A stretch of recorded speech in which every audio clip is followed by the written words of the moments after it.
So this is my creation of the day.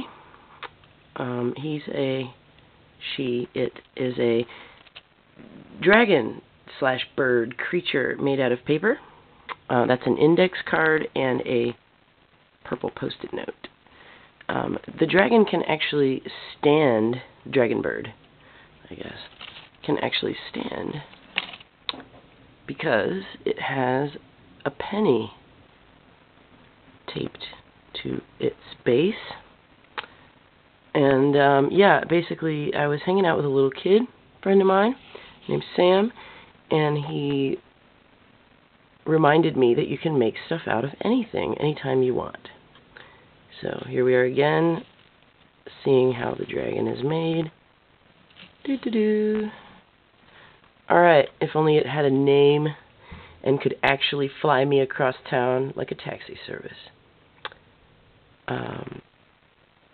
That would be great. Alright, bye guys.